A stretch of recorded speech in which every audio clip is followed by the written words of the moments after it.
অবাক কণ্ঠে সাদিকের মায়ের দিকে চেয়ে বললাম, সত্যি আপনারা সাদিককে হসপিটাল থেকে আনেননি? আমি তোমাকে কেন মিথ্যে কথা বলবো? 2 দিন আগে আমরা হসপিটালে যাওয়ার পর ডাক্তার আমাদের বলেছিল 3 দিন পর এসে সাদিককে নিয়ে যেতে। সোফা থেকে উঠে দাঁড়ালাম। সাদিকের বডিটা কে নিয়ে গেল তাহলে? এমন কোনো আত্মীয় আছে যার কাছে সাদিকের ডেড বডি পৌঁছে দিয়েছে মুহিব?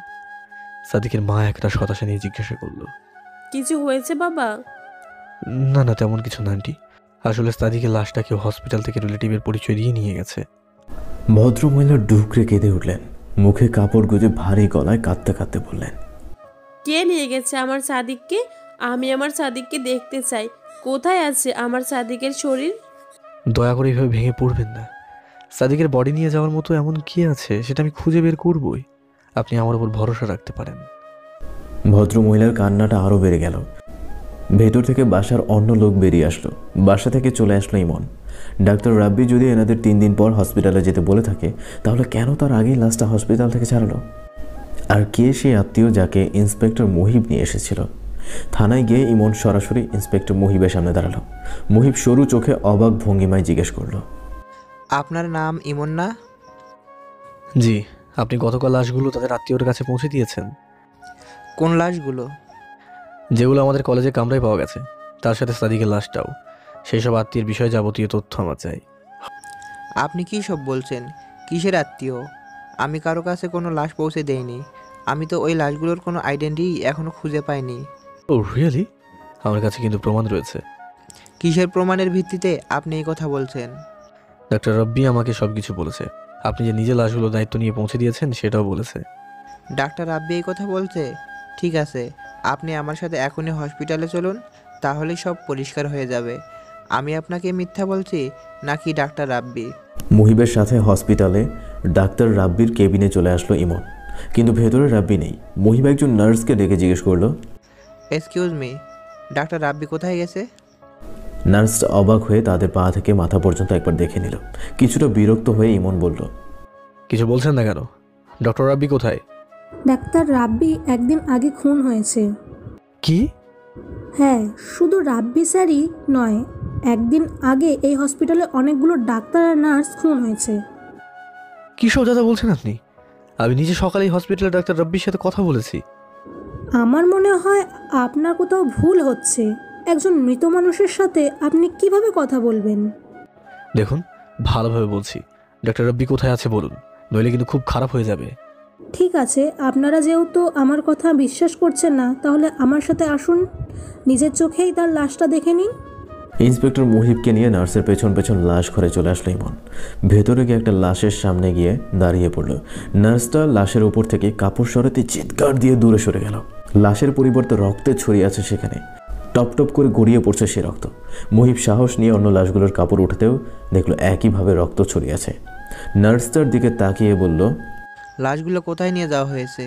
আমার জিজ্ঞেস করে নার্সটা ভয়ে কাঁপা স্বরে বলল, আমি কিছু জানি না স্যার, এখানেই তো সবগুলো লাশ রাখা ছিল, হঠাৎ করে কোথায় গায়েব হয়ে গেল কিছুই বুঝতে পারছি না।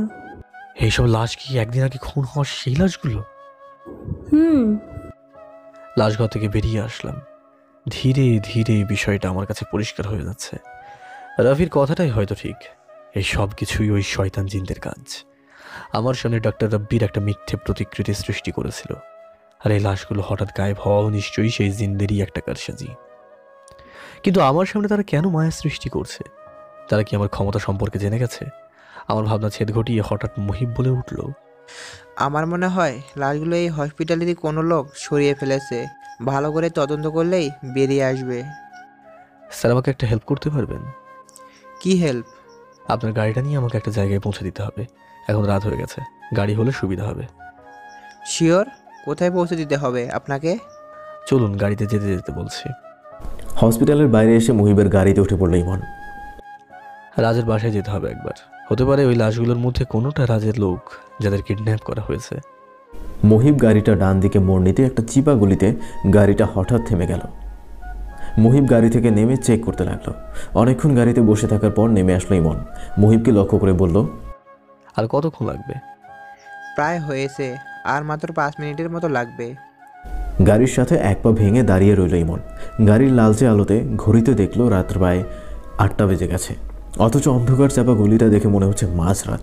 হঠাৎ একটা শব্দে ঘাড় ঘুরিয়ে আশেপাশে তাকালো ইমন। তার ঠিক সামনেই ডান পাশের আর একটা গলির মুখে একটা মেয়ের ওড়না চোখে পড়ল। হঠাৎ পেছনের দিকে তাকালো মেয়েটা। প্রিয়া! পিছন থেকে আমি বললাম, কি বললে? আপনি একটু অপেক্ষা করুন, আমি এক্ষুনি আসছি। আস্তে আস্তে গলিটার মুখের দিকে চলে গেল ইমন, কিন্তু প্রিয়াকে খুঁজে পেল না। তখনই অদ্ভুত একটা চিৎকারের সামনে দেখলো একটা মেয়েকে দুজন ছেলে টেনে হিঁচড়ে নিয়ে যাচ্ছে। এক পা বাড়াতেই তার কানের কাছে তীব্র শীতল বায়ু বয়ে গেল। মনের ভেতর হঠাৎই প্রশ্ন জাগলো, এটা তাকে ভোলানোর জন্য কোনো মায়া নয় তো? মনে মনে জোহাইদের শক্তি কল্পনা করে সামনে এগিয়ে যেতে লাগলাম। কিছুটা পথ এগোতেই হঠাৎ থমকে দাঁড়ালাম। মুখ তুলে সামনে তাকিয়ে অবাক হয়ে গেলাম। এটা তো আমাদের কলেজ গেট। তার মানে কি এগুলো সত্যিই একটা মায়া? কিন্তু এরা আমাকে কলেজের ভিতরে কেন নিয়ে যেতে চাইছে? আবছা আলো ইমন দেখতে পেল দুজন ছেলে মেয়েটাকে সেই তালাবদ্ধ রুমে তালা ভেঙে নিয়ে গেল। ইমনের মনে এখন কিছুটা ভয় জেগে উঠল। হয়তো এরাই সেই শয়তান জিন আজ আবার আরেকটা মেয়ের সর্বনাশ করবে। কিন্তু তাদের শক্তির কাছে নিজের শক্তি অপারক ভেবে ফিরে আসলো ইমন। একই রাস্তা ধরে গাড়ির কাছে এসে খানিকটা অবাক হয়ে গেল। গাড়ির লাইটগুলো সব বন্ধ। মহিবকেও কোথাও দেখতে পাচ্ছে না। ব্যস্ত হয়ে আশপাশটা দেখতে লাগলো। কোথাও না পেয়ে আবার গাড়ির কাছে ফিরে আসলো। ফোনের টর্চ অন করে গাড়ির কাচের ভেতর দৃষ্টি দিতেই চমকে উঠে অনেকটা পেছনে সরে গেল, কারণ ভিতরে কাচ বেয়ে গড়িয়ে পড়ছে রক্ত। হাতের ফোনটা পড়ে গেল মাটিতে। ভয়ে তার হাত পা কাঁপতে লাগলো। ইচ্ছে করছে দৌড়ে পালিয়ে যেতে। মনে কিছুটা সাহস এনে গাড়ির কাছে চলে আসলো। গাড়ির দরজাটা বাইরে থেকে লক করা দেখেই বুকটা কেঁপে উঠল ইমনের। কোনো মতো দরজাটা খুলতে একটা রক্তাক্ত শরীর এসে পড়লো তার উপর। শরীরটার ঘাড়ের উপরের অংশ নেই, টকবক করে রক্ত পড়ছে সেখান দিয়ে। তৎক্ষণাৎ বডিটা ধাক্কা দিয়ে সরিয়ে দিল। নিচে তাকিয়ে দেখলো লাস্টের হাঁটুর নিচের অংশ নেই। লাফ দিয়ে গাড়ি থেকে নেমে পড়লো ইমন। ভয় তার দম বন্ধ হওয়ার মতো অবস্থা। নিজেকে কোনো মতে সামলে গাড়ির ড্রাইভিং সিটে বসে পড়ল। পাশে একটা অর্ধেক কাটা শরীর নিয়ে গাড়ি স্টার্ট দিয়ে চলতে লাগলো।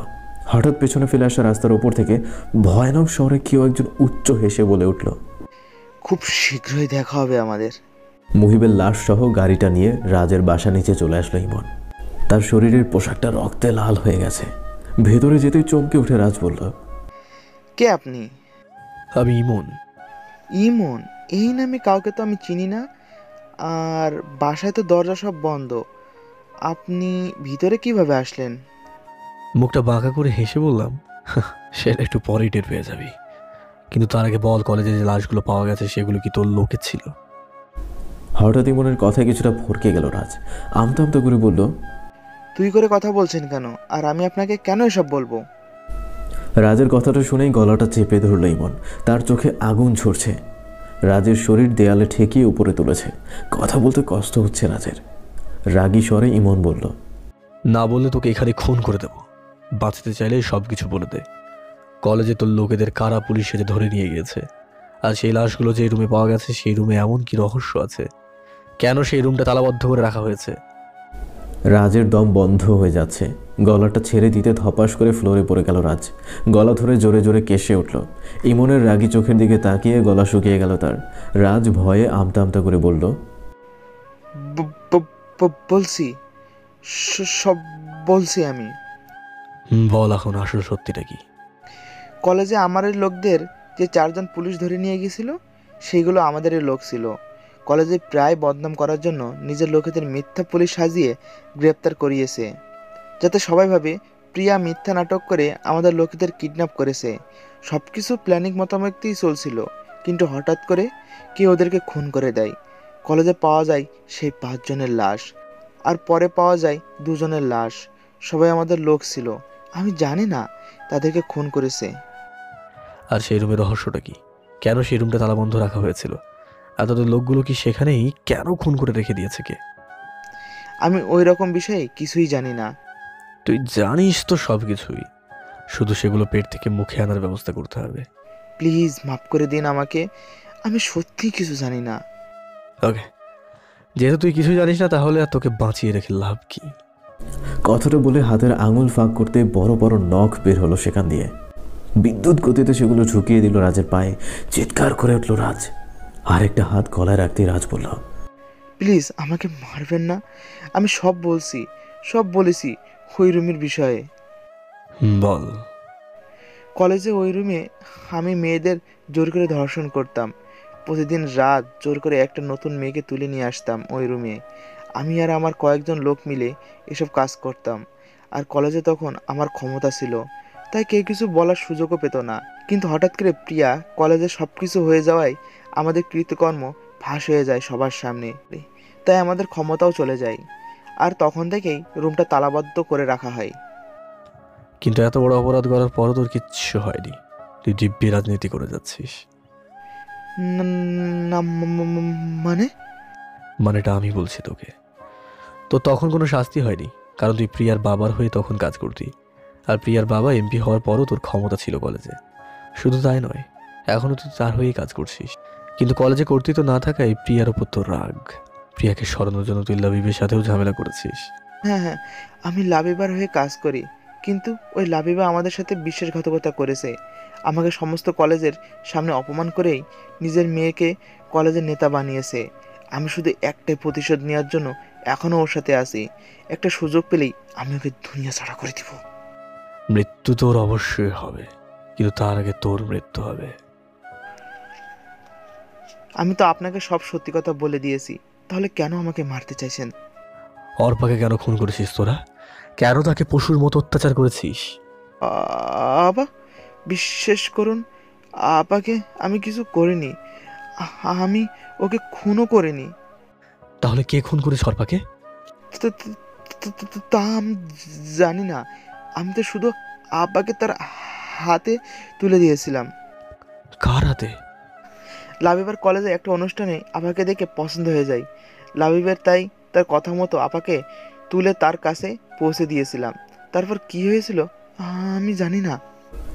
রাজের কথা শুনে মাথাটা নিচু করে ফেলল ইমন। শরীরের সর্বশক্তি দিয়ে হাতের নখগুলো ঢুকিয়ে দিল রাজের গলায়। হাত দিয়ে দূরে ছুঁড়ে মারল তার দেহ। প্রাণহীন দেহটার দিকে তাকিয়ে বাসা থেকে চলে আসলো। গাড়ির লাশটা হসপিটালে পৌঁছে দিতে দিতে রাত 2টা বেজে গেল। হসপিটালে রক্তাক্ত পোশাকটা পাল্টে বাসায় চলে আসলো। দরজা খুলে সরু চোখে তাকিয়ে তিথি জিজ্ঞেস করলো, কোথায় গিয়েছিলে? তিথির কথার কোনো জবাব না দিয়ে রুমে চলে আসলো ইমন। বাথরুমে গিয়ে গোসল সেরে ফ্রেশ হয়ে নিল। বিছানার উপরে রাখা ড্রেসটা হাতে নিয়ে তিথি বলল, কি হয়েছে তোমার? আমার সাথে কথা বলছো না কেন? তিথির থেকে টি শার্টটা নিয়ে বললাম, কই বলছি তো কথা। তুমি কি আমার থেকে কিছু লুকোতে চাইছো? কি লুকাবো আমি? কয়েকদিন ধরেই তোমার আচরণ কেমন পরিবর্তন ঠেকেছে। কলেজ বন্ধ, অথচ তারপরেও তুমি সকালে বাসা থেকে বেরিয়ে যাও, সারাদিন তোমার কোনো খোঁজ নেই, মাঝরাতে বাসায় আসো। কেন এসব করছো? কিসের এত কাজ তোমার? তিথির কথায় খানিকটা বিষণ্ণ মনে চুপ হয়ে গেল ইমন। কিছুক্ষণ নীরব থাকার পর ইমন বলে উঠল, আমি তোমার থেকে অনেক কথা গোপন করেছি তিথি। কথা? কি কথা? আমি অন্য সবার মতো স্বাভাবিক জীবনযাপন করতে পারছি না। কেন পারছো না?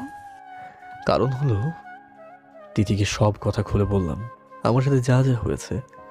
কথাগুলো শুনে যেন বাকরুদ্ধ হয়ে গেল তিথি। বিছানায় ধপ্পাস করে বসে পড়ল। হয়তো তুমি ভাবছো একজন খুনিকে ভালোবাসো তুমি, হয়তো আমার উপর ঘৃণা হচ্ছে তোমার, কিন্তু আমার কাছে এটাই ঠিক বিচার। এইসব নর পশুদের একমাত্র শাস্তি মৃত্যুই। ঠাস করে ইমনের গালে থাপ্পড় মারল তিথি। তিথি ছল ছল চোখে তাকিয়ে শক্ত করে জড়িয়ে ধরল ইমনকে। আমাকে তোমার এমন মনে হয় আমি ঘৃণা করব তোমাকে? আমি জানি আমি কোনো ভুল মানুষকে ভালোবাসিনি। তুমি যেটা করেছো ঠিক করেছো। আমি সবসময় তোমার পাশে আছি। তিথিকে ছাড়িয়ে হাত দিয়ে মুখটা তার দিকে তুলে বললাম, তোমাকে আমার একটা কথা রাখতে হবে। কি কথা? যতদিন না আমি এই রহস্যের উদ্ঘাটন করছি, জোয়াইদের শক্তি সেই জিনগুলোকে শেষ না করছে, ততদিন তোমাদের একটা নিরাপদ জায়গায় থাকতে হবে, নয়তো সেই জিনগুলো তোমাদের ক্ষতি করতে পারে। কিন্তু আমি তোমাকে ছেড়ে কোথাও যাব না। আমি তোমাকে অনেক অনেক ভালোবাসি তিথি, তাই আমি চাই না আমার জন্য আমার প্রিয় মানুষের কোনো ক্ষতি হোক। ঠিক আছে, কিন্তু কোথায় যাব আমরা? যেখানে আমি নিয়ে যাব, কিন্তু তার আগে তোমার আম্মুকে সবকিছু বুঝিয়ে বলতে হবে। এটা নিয়ে তোমাকে চিন্তা করতে হবে না। পরদিন রাফি আর তুষারের কথা মতো তিথি আর রুবিকে জিন রাজ্যের একটা নিরাপদ জায়গায় রেখে এসেছে ইমন। ইমন সকল রহস্যের জাল খুলতে আরম্ভ করেছে। ইমন মনে মনে ভাবছে, অর্বাকে রাজ প্রিয়ার বাবার হাতে তুলে দিয়েছে, তার মানে সবকিছুর পিছনে লাবিবেরই হাত আছে। এতগুলো খুনও হয়তো লাবিবই করেছে, হয়তো সেই সব শয়তান জিনদের নেতা, সেই ছদ্মবেশী গ্যাংস্টার। বাসার দরজাটায় কেউ নক করছে। ইমন গিয়ে দরজাটা খুলে খানিকটা পিছিয়ে গেল। ইমনের মুখ দিয়ে অস্ফুট স্বরে বেরিয়ে এলো, সাদিক। তার সামনে সশরীরে দাঁড়িয়ে আছে সাদিক। ইমন দূর থেকে তাকালো তার দিকে। সাদিকের শরীর থেকে অদ্ভুত বিশ্রী একটা গন্ধ আসছে। মুখ থেতলে গেছে, রক্ত গড়িয়ে পড়ছে নাক মুখ দিয়ে, চোখের কোণায় রক্ত। সাদিক ধীরে ধীরে এগিয়ে আসতে লাগলো তার দিকে। রক্তের ছাপ পড়ে যাচ্ছে মেঝেতে। ঢের বুঝতে পারছে এটা কোনো মায়া, এটা জিনদের তৈরি একটা ফাঁদ। ধীরে ধীরে সাদিক যতই এগিয়ে আসছে তার শরীর থেকে রক্তগুলো তত তাড়াতাড়ি ঝরে পড়ছে। সাদিক কিছুটা গুঙিয়ে উঠে বলল, আমাকে বাঁচাও ইমন, আমাকে সাহায্য করো, আমি মরে যাচ্ছি। আমার কাছে এসো ইমন, দয়া করে আমার কাছে এসো। ইমন কিছু না বলে পিছিয়ে যেতে লাগলো। সাদিক আরও এগিয়ে যাচ্ছে। তার শরীরের ওপর থেকে ধীরে ধীরে মিলিয়ে যাচ্ছে। মাথা ছাড়া একটা দেহ হেঁটে আসছে ইমনের দিকে।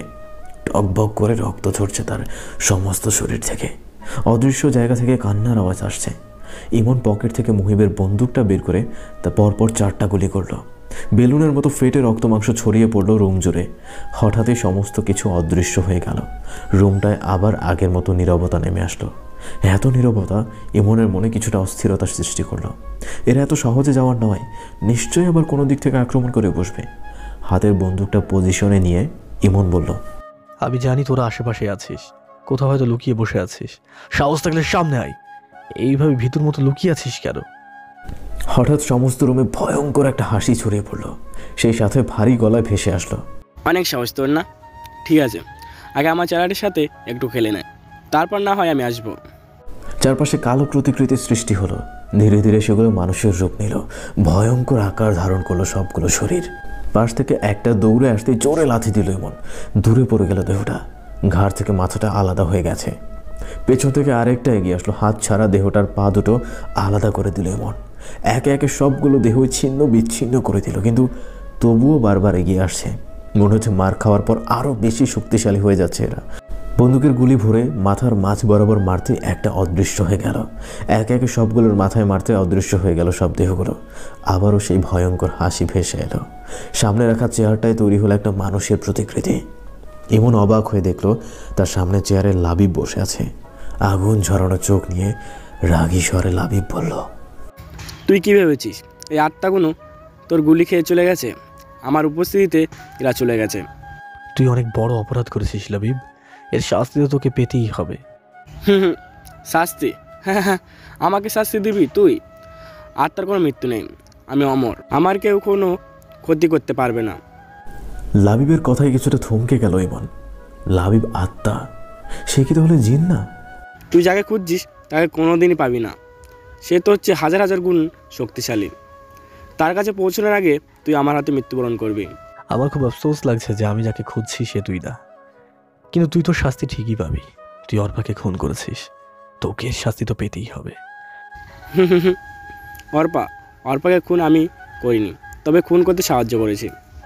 আর শুধু তাই নয়, তোর বন্ধু সাদিককেও আমি খুন করিয়েছি। সাদিককে তুই খুন করিয়েছিস? কে করেছে সাদিকের খুন?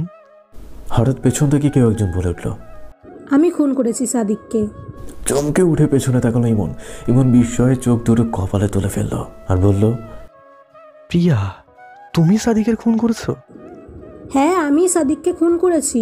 তোরই বন্ধু ছিল না, তোকে বড্ড সাহায্য করতে চেয়েছিল বেচারা।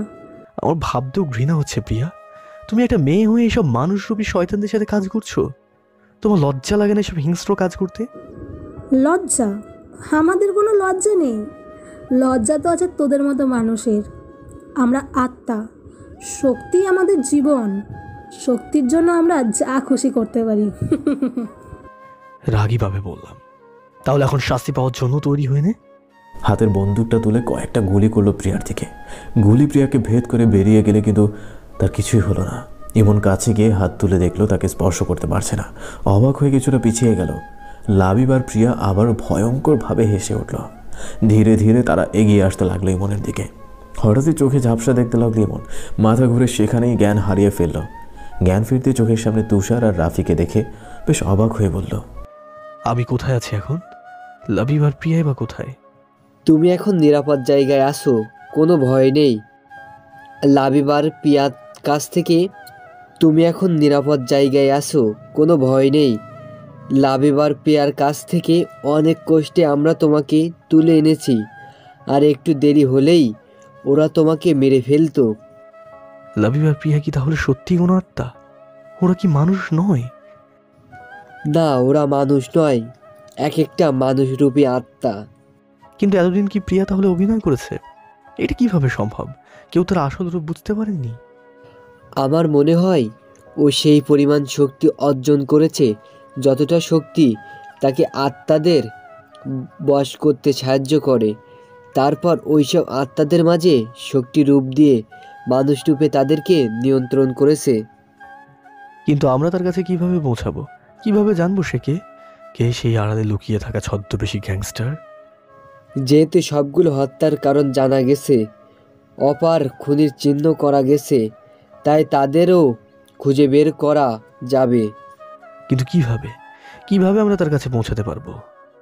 জোহাদের ক্ষমতা, জোহাদি আমাদের তার কাছে পৌঁছাতে সাহায্য করবে।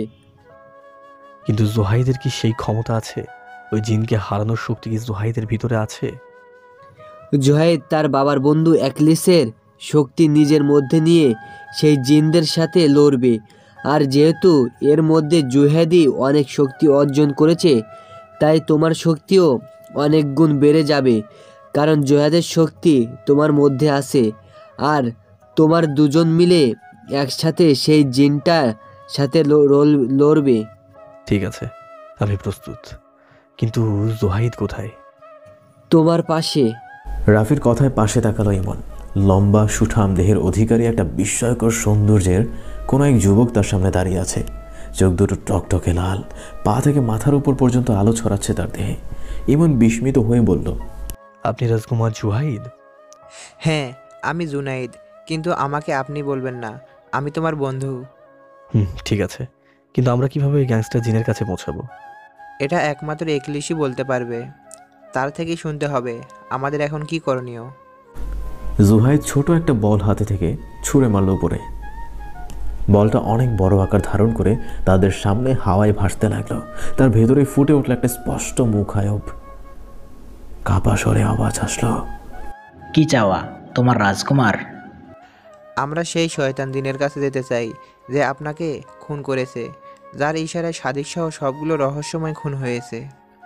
তার কাছে যেতে হলে তোমাদের আগে তার কাছ থেকে সৈন্যদের মুক্ত করতে হবে। সে যেসব আত্মাদের বশ করে শক্তির রূপ দিয়ে নিজের নিয়ন্ত্রণে নিয়েছে, তাদের সবাইকে তোমাদের মুক্ত করে দিতে হবে। তাহলে তার শক্তির অর্ধেক কমে যাবে।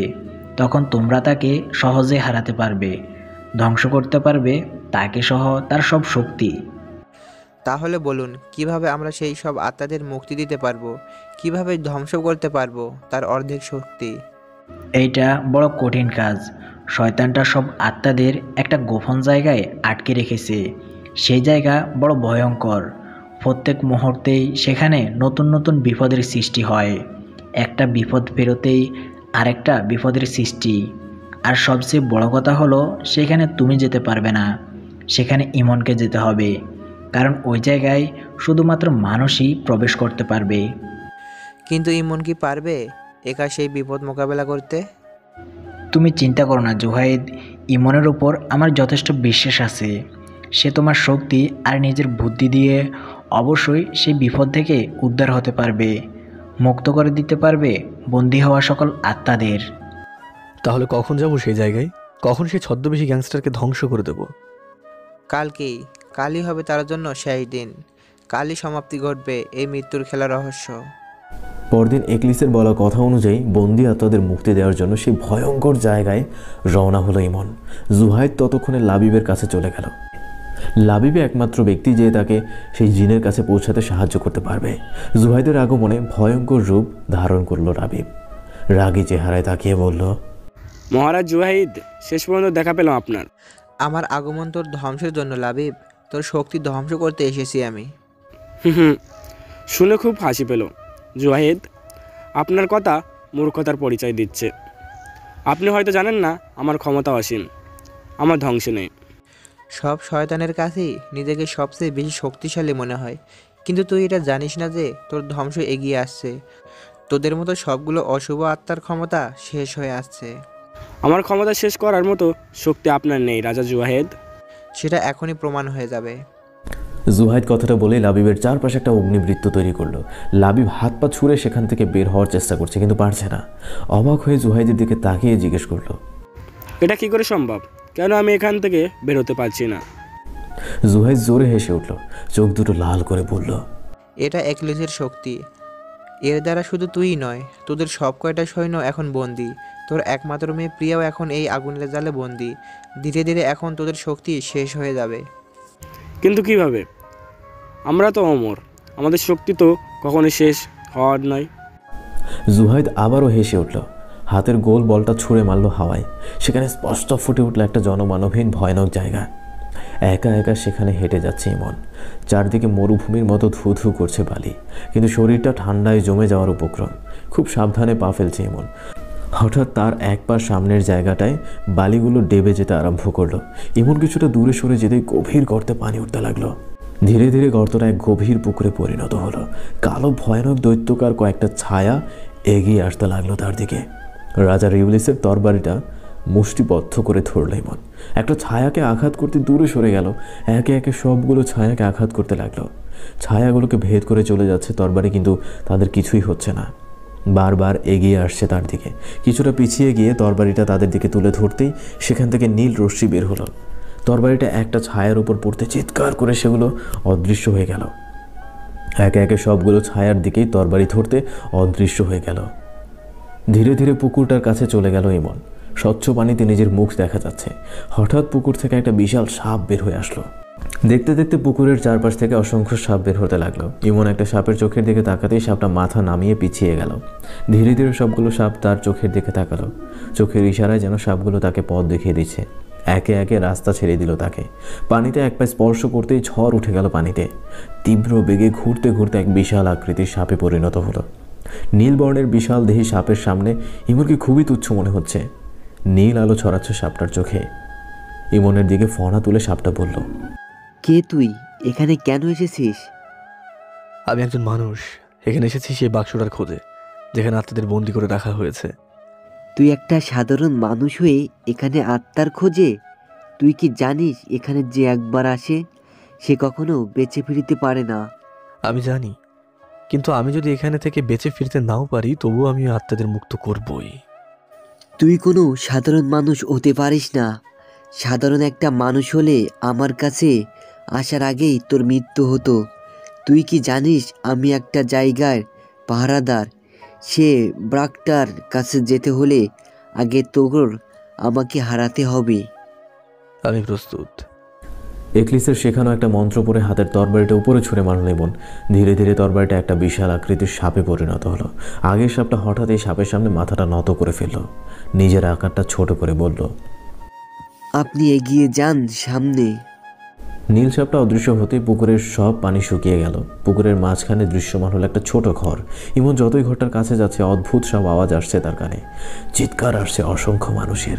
হঠাৎ পেছন থেকে জুহাইদের গলার আওয়াজ শোনা গেল, ইমন, ওখানে যেও না, তুমি মারা যাবে। পিছনে ফিরে এসো ইমন, পিছনে তাকাও। চমকে উঠল ইমন।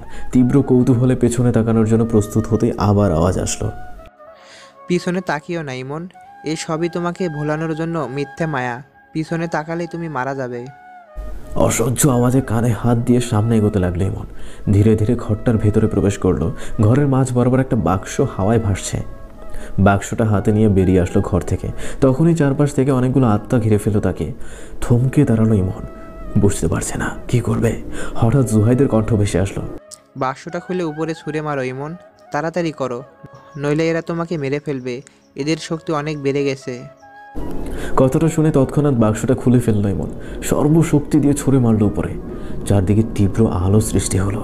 উপরে উঠে যাচ্ছে যেন এক একটা আগুনের গোলার মতো লালচে আলো। কিছুক্ষণ পর পরিবেশটা আগের মতো হয়ে গেল। সমস্ত আত্মার মুক্তি হয়েছে। ইমন আর এক মুহূর্ত দেরি না করে সেখান থেকে বেরিয়ে আসলো। বাইরে আসতে জুহাইদের সাথে দেখা হলো তারা দুজনে একসাথে উড়ে চলে আসলো অনেকটা পথ। হঠাৎই তাদের মাথার উপরে আকাশটা ঘন কালো বর্ণ ধারণ করলো। চারপাশে শান্ত পরিবেশে হঠাৎই সৃষ্টি হলো তীব্র ঝড়। ভয়ঙ্কর একটা আওয়াজ আসতে লাগলো তাদের কানে। জুহাইদ অস্ফুট স্বরে বলে উঠল, সে আসছে। ইমন খানিকটা উদ্বিগ্ন হয়ে বলল, হ্যাঁ, তুমি আর দেরি করো না ইমন, তাড়াতাড়ি এখান থেকে চলে যাও। এখান থেকে সামনে কিছু দূর যেতেই একটা ঘন জঙ্গল পড়বে। সেখানে কোনো একটা গাছের কোটরে লুকিয়ে আছে একটা সবুজ পোকা। তাকে মারতে পারলেই দিনটা বা ছদ্মবেশী গ্যাংস্টাররা মারা যাবে, কারণ তার ভিতরেই লুকিয়ে আছে দিনটার প্রাণ। কিন্তু কিভাবে আমি সেই অদ্ভুত গাছটা খুঁজে বের করব? অ্যাটলিস্ট তোমাকে সাহায্য করবে। তুমি আর দেরি করো না, তাড়াতাড়ি চলে যাও, দিনটা চলে এসেছে। জুহাইদের কথায় সেই জঙ্গলে চলে গেল ইমন। জুহাইদ উড়ে উড়ে একটা খোলা জায়গায় চলে আসলো। তখনই তার সামনে কালো ভয়ানক এক বিশাল দেহ নেমে আসলো। জুহাইদের দিকে তাকিয়ে বলে উঠল, শেষ পর্যন্ত তুই আমাকে সামনে আনতে বাধ্য করলি। আমি যেটা চাই সেটা অর্জন করেই ছাড়ি। তাছাড়া তোর মৃত্যুটা আমার হাতেই লেখা আছে। আমার মৃত্যু? আমাকে আগে ভালো করে দেখে নাও রাজামশাই, তারপর না হয় দেখা যাবে কে কার হাতে মারা যায়। কথাটা বলেই মুখের কাপড়টা সরিয়ে সামনের দিকে তাকালো জিনটা। জুহাইদ অবাক হয়ে বলল, প্রিন্সিপাল স্যার আরাফাত চৌধুরী? হ্যাঁ, আমি সেই প্রিন্সিপাল আরাফাত চৌধুরী, আমি সেই জিন। তবে এটা আমার আসল পরিচয় নয়। আমার আসল পরিচয় পেলে তুই ভয়ে চমকে উঠবি জুইহান্ত। বল, কে তুই? কি তোর আসল পরিচয়? জুহাইদের কথায় জিনটা ভয়ানকভাবে হাসতে লাগলো। সেই সাথে তার রূপ পরিবর্তন হতে লাগলো। একসময় তার নিজের আসল রূপে চলে আসলো জিনটা। জুহাইদের চোখে বিস্ময় ভাব ফুটে উঠল। চোখ দুটো রক্তের মতো লাল করে রাগী স্বরে জুহাইদ বলল, আহান তুই? হ্যাঁ, আমি সেই জিন যে তোর বাবাকে হত্যা করেছি। শুধু তাই নয়, তোর ভালোবাসার মানুষকেও আমি ধর্ষণ করেছি, নির্মমভাবে খুনও করেছি তাকে। তুই অনেক বড় অপরাধ করেছিস আহান। তোকে সেই দিনই হত্যা করা উচিত ছিল, যেদিন তুই আমার বাবাকে মেরেছিলি। কিন্তু তখন আমার শক্তি ছিল না। আজ আমার শক্তি আছে। আজ তোর মৃত্যু নিশ্চিত। তোর বেঁচে থাকার কোনো অধিকার নেই। জুহাইদ আহানকে মারার জন্য এগিয়ে যেতেই আহান তার শক্তি দিয়ে তাকে দূরে ফেলে দিল। রাগীভাবে জুহাইদের দিকে এগিয়ে যেতেই হঠাৎ তার শ্বাস বন্ধ হয়ে আসতে লাগলো। মনে হচ্ছে কেউ তার গলা চেপে ধরেছে, বুকে যেন কেউ পাথর বসিয়ে দিয়েছে। আচমকা পেছন থেকে ইমন বলে উঠল, তোর আত্মা এখন আমার হাতে আহান। আহান মুখ ঘুরে পেছনে তাকালো। ইমনের হাতে বাক্সে সবুজ পোকাটা দেখে ভয়ে গলা শুকিয়ে গেল তার। আমদা আমদা করে বলল, আমাকে মাফ করে দাও, দয়া করে ওটা ফেলো না, আমাকে ফেরত দিয়ে দাও ওটা। আমি তোমার সব কথা শুনবো, তোমরা যা বলবে তাই করব। জুহাইদ ইমনের হাত থেকে বাক্সটা নিয়ে আগুনে পুড়িয়ে দিল। আহান জোরে চিৎকার করছে, তার শরীরের নিচ থেকে পুড়ে অদৃশ্য হয়ে যাচ্ছে। দেখতে দেখতে সমস্ত শরীর পুড়ে গেল তার। একটা তীব্র আলো ছড়িয়ে পড়লো চারদিকে। জুহাইদ ইমনের কাঁধে হাত রেখে বলল, আমাকেও যেতে হবে বন্ধু। কোথায় যাবে তুমি? আমার রাজ্যে। সেখানে আমার জন্যই সবাই অপেক্ষা করছে। এখনই যাওয়ার কি দরকার? আর দেরি করা ঠিক হবে না। তুমি ভালো থেকো। আর যখন মন চাইবে আমার কথা স্মরণ করলেই আমার শক্তি তোমার মাঝে চলে আসবে। তখন আমার সাথে কথা বলতে পারবে তুমি। তবে তার হয়তো আর কোনো প্রয়োজন হবে না। সকল রহস্যের আজ সমাপ্তি ঘটেছে। শেষ হয়েছে মৃত্যু খেলার অনুচ্ছেদ। ভালো থেকো, আসি। ইমনের সামনে তিনজন দাঁড়িয়ে আছে, রাফি, তুষার আর জুহাইদ। ধীরে ধীরে তারা উপরে উঠে যাচ্ছে। তীব্র আলোর বেগে উড়ে চলে গেল তারা। ইমনের চোখের কোণে পানি চলে এসেছে। হঠাৎ কাঁধে কারো স্পর্শ অনুভব করলো। পিছনে তাকিয়ে দেখলো তিথি দাঁড়িয়ে। এভাবে আর কতক্ষণ দাঁড়িয়ে থাকবে? বাসায় যাবে না? যাব। খালা কোথায়? আম্মু বাসায়। আমাকে বললো জামাই নিয়ে বাসায় যেতে। জামাই মানে? কে জামাই? ইস নাকা, জামাইকে দিন নাকি জানেন না? আমাদের তো এখনো বিয়ে হয়নি, তাহলে জামাই হলাম কি করে? হওনি তো হবে, আজকে হবে। ও তাই? তাহলে বউকে একটু অগ্রিম আদর করে নি। ওই না, তুমি একদম আমার কাছে আসবা না। কেন? তুমি এখন আমাকে প্রপোজ করনি। আগে প্রপোজ, তারপর ভালোবাসা। খাইছে আমারে। কি বললে তুমি? কই আমি বললাম কি কিভাবে প্রপোজ করব? তোমার ইচ্ছে, তবে ভালো না হলে কিন্তু আমি অ্যাকসেপ্ট করব না। ওকে। তিথির হাতটা তার হাতের মধ্যে নিয়ে চোখের দিকে তাকিয়ে বললাম, সুপ্রসারিত গগনের শুভ্র চাঁদের আলো মাখাবো তোমার গায়ে, যদি তুমি পাশে থাকো। বসন্তের রঙিন আভাসে ভাসাবো তোমায়, যদি তুমি পাশে থাকো। এক গুচ্ছ জোনাকির আলো গেঁথে দেবো তোমার খোপায়, যদি তুমি পাশে থাকো। হৃদয় সিংহাসনে রানী করে রাখবো তোমায় সারাটা জীবন, যদি তুমি পাশে থাকো। কিন্তু যদি বলো কেন? কারণ আমি তোমাকে বড্ড ভালোবাসি, হ্যাঁ, বড্ড বেশি ভালোবাসি। তুমি কি হবে আমার সেই শুভ্রতার নীলিমা, রঙিন ক্যানভাসের সেই অঙ্কন, ভালোবাসার রানী? তিথির চোখের কোণে জল, মুগ্ধ হয়ে তাকালো সেই মোহময় চাহনির পানে, শক্ত করে জড়িয়ে ধরল তার ভালোবাসাকে, যেন কোনোদিন হারাতে দেবে না। ইমন তিথির মাথায় একটা চুমু দিয়ে বলল, এখনো কিন্তু কিছুই বললা না, এমন হয়েছে আমার প্রপোজ? খুব একটা ভালো না, তবে চলবে। কথাটা বলে ভেঙচি কেটে সামনে হাঁটতে লাগলো তিথি, মুখে তার প্রসারিত হাসি। পেছনে ছুটে আসছে ইমন। মজার ছলে একটু জোরে ছুটল তিথি। ইমন পিছু পিছু দৌড়ে চিৎকার করে বলল, চলবে মানে কি, বলে না তো? ভালোবাসি ভালোবাসি ভালোবাসি, বড্ড বেশি ভালোবাসি।